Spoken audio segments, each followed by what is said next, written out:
Hello friends, welcome to my channel. ഇന്ന് ഞാൻ ചെറിയൊരു വീഡിയോ ആണ് കാണിക്കാൻ പോണത്. അത് വെളുത്തുള്ളി തേനിലിടുന്നത് എങ്ങനെയാണെന്ന് പറയാം. അത് വെളുത്തുള്ളി നല്ലപോലെ എന്താ പറയുക, തൊലിയൊക്കെ കളഞ്ഞ് നല്ലോണം കഴുകി വെള്ളത്തിൻ്റെ അംശമൊക്കെ കളഞ്ഞെടുത്തതാണ്. അപ്പോൾ നമുക്ക് തേനിൽ ഇതിട്ട് വയ്ക്കാം. തേനിലിട്ട് വെച്ചാൽ നമുക്ക് ഒരാഴ്ച 2 ആഴ്ച കഴിഞ്ഞാൽ കൂട്ടി തുടങ്ങാം. അപ്പോൾ വെളുത്തുള്ളിയുടെ ഗുണങ്ങളെല്ലാം നിങ്ങൾക്ക് നല്ലപോലെ അറിയാമല്ലോ.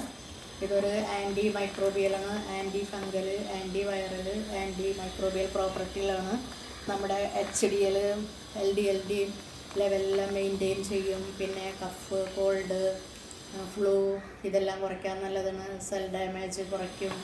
പിന്നെ ഡൈജസ്റ്റീവ് സിസ്റ്റം എല്ലാം നോർമലാക്കും. ബ്ലഡ് സർക്കുലേഷൻ മെയിൻറ്റെയിൻ ചെയ്യും.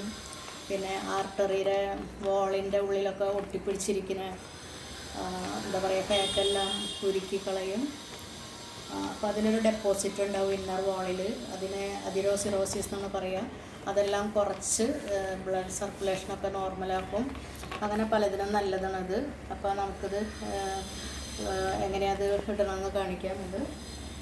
അപ്പോൾ നമുക്കിത് ആദ്യം ഒരു ഗ്ലാസ് ജാറിലാണ് ഇപ്പോൾ ഞാനിട്ട് വയ്ക്കുന്നത്. ഗ്ലാസ് ജാറിലിടാം ആദ്യം. പ്ലാസ്റ്റിക്കിലിടണ്ട, ഗ്ലാസ്സിലിട്ടാൽ മതി. പിന്നെ അത് കാലത്തെ തന്നെ ഒരു സ്പൂണിൽ കുറച്ച് ഇതും ഒരു അല്ലിയും പിന്നെ കുറച്ച് തേനും കൂടെ കഴിക്കുക. വെറും വയറിൽ തന്നെ കഴിച്ചാൽ കുറച്ച് ഫാറ്റും കുറയുന്നതാണ്, തടിയൊക്കെ ഒത്തിരി കുറയുന്നതാണ് പറയുന്നത്. അപ്പോൾ നമ്മൾക്കും അതൊക്കെ ഒന്ന് പരീക്ഷിച്ച് നോക്കാം. ഇത് കുട്ടികൾക്ക് കൊടുക്കണ്ട, മുതിർന്നവർ കഴിച്ചാൽ മതി. പിന്നെ ഡയബറ്റീസ് കുറയാനും കൊളസ്ട്രോൾ കുറയാനൊക്കെ നല്ലതാണ്. അപ്പോൾ എല്ലാവർക്കും ഉപയോഗിക്കാം. അത് നമ്മൾ പച്ചയ്ക്കൊന്നും കഴിക്കാൻ പറ്റില്ല. ഇത് നല്ല സ്മെല്ലൊക്കെ ഉണ്ടല്ലോ ഇതിന്, അതുകൊണ്ട്. അപ്പോൾ ഇങ്ങനെ ഇട്ട് കഴിച്ചാൽ സ്മെല്ലൊന്നും ഉണ്ടാവില്ല, കുറച്ചൊരു ടേസ്റ്റും ഉണ്ടാവും. കണിയും നല്ലതാണ്. കണിയുടെ ഉപയോഗങ്ങളെല്ലാം നിങ്ങൾക്കറിയാമെന്ന് കരുതുന്നു. അങ്ങനെ മേലെ കൂടെ ഒഴിച്ചു കൊടുത്താൽ ആ ഗ്യാപ്പിൽ കൂടെ ഉള്ളിലേക്ക് പൊക്കോളും. അങ്ങനെ ഇതിൻ്റെ മേലെ, വെളുത്തുള്ളിയുടെ മേലെ നിൽക്കുന്ന വിധത്തിൽ ഇങ്ങനെ ഒഴിച്ചു കൊടുക്കണം. കുറച്ച് മേലെ ഇങ്ങനെ നിൽക്കണം അത്.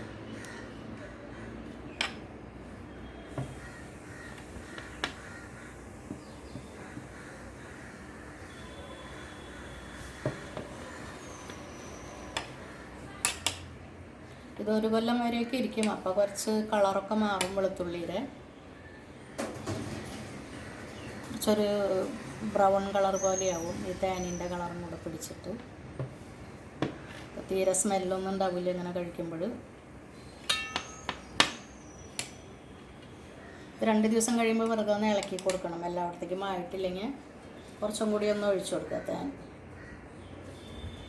ബോട്ടിലിൻ്റെ മേലെയായിട്ട് ഇങ്ങനെ നിർത്തുക. വെള്ളത്തിൻ്റെ അംശമൊന്നും തീരെ പാടില്ല, അപ്പോൾ പിന്നെ അത് കേടാവാനുള്ള സാധ്യതയുണ്ട്.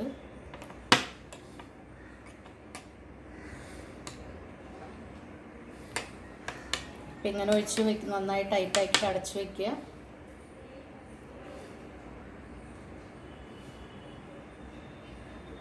ഒരാഴ്ച കഴിഞ്ഞാലും 1-2 ആഴ്ച കഴിഞ്ഞാലും, ഒരാഴ്ച കഴിഞ്ഞാലും കഴിക്കാം. കഴിച്ചു തുടങ്ങുക. അപ്പോൾ എല്ലാവരും ഉപയോഗിക്കുക. ഇങ്ങനെ എല്ലാവരും തയ്യാറാക്കി നോക്കിയിട്ട് കഴിക്കാൻ നോക്കുക. ശരീരത്തിനെല്ലാം നല്ലതാണ്.